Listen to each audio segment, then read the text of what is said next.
السلام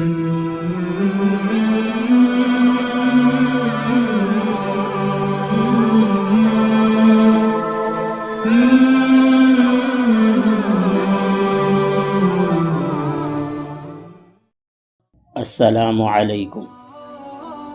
انشاءاللہ چند روز کے بعد رمضان المبارک کا مہینہ شروع ہونے والا ہے، اور کون مسلمان ایسا ہوگا جو اس مہینے کی برکت اور عظمت سے واقف نہ ہو۔ اللہ بھی جانتے تھے کہ جب یہ انسان دنیا کے کاموں اور کام دھندوں میں لگے گا تو رفتہ رفتہ اس کے دل پر غفلت کے پردے پڑ جایا کریں گے اور دنیا کے کاروبار اور دھندوں میں کھو جائے گا۔ تو اس غفلت کو دور کرنے کے لیے وقتاً فوقتاً کچھ اوقات مقرر فرما دیے۔ ان میں سے ایک رمضان المبارک کا مہینہ ہے۔ 11 مہینے تک تم سے جو گناہ سرزد ہوئے ان کو بخشواؤ، اور دل کی صلاحیتوں پر جو میل آ چکا ہے اس کو دلواؤ، اور دل میں جو غفلت کے پردے پڑ چکے ہیں ان کو اٹھواؤ۔ اس کام کے لیے ہم نے یہ مہینہ مقرر کیا ہے۔ اللہ تعالیٰ نے انسان کے لیے یہ رمضان المبارک کا مہینہ مقرر فرمایا ہے تاکہ اس مہینے میں اپنی صفائی کراؤ اور اپنی زندگی کو ایک نئی شکل دو۔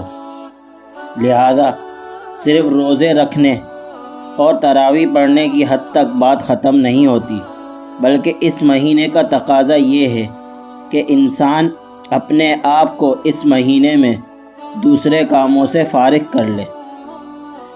رمضان کا استقبال یہ ہے کہ رمضان آنے سے پہلے اپنے نظام الاوقات بدل کر ایسا بنانے کی کوشش کرے کہ اس میں زیادہ سے زیادہ وقت اللہ جل شانہ کی عبادت میں صرف ہو۔ رمضان کی حیثیت اللہ تعالیٰ کے یہاں ایسی ہے جو حیثیت اللہ کی مخلوق میں انسانوں کی ہے، اسی طرح وہ حیثیت مہینوں میں رمضان کی ہے۔ علامہ سید عبد المجید ندیم رحمۃ اللہ علیہ فرماتے تھے کہ زندگی رمضان کی طرح کر لو تو موت عید بن کر آئے گی۔ رمضان المبارک کی اسی عظمت کے پیش نظر عموماً مسلمان اور خصوصاً نیک لوگ ہمیشہ اس سراپن عظمت اور خیر و برکت والے مہینے کے انتظار میں رہتے ہیں۔ حضرت ابو الفضل رحمۃ اللہ علیہ ایک مشہور تابعی ہیں، وہ فرماتے ہیں کہ ہمارے یہاں رمضان کا اتنا اہتمام ہوتا ہے، ہم لوگ رمضان سے پہلے آدھا سال اللہ رب العزت سے دعا مانگتے تھے کہ وہ اپنے فضل سے ہمیں رمضان تک پہنچا دے، پھر رمضان کے بعد بقیہ آدھا سال یہ دعا کرتے تھے کہ اے اللہ رمضان کی نیکیوں کو قبول فرما لے۔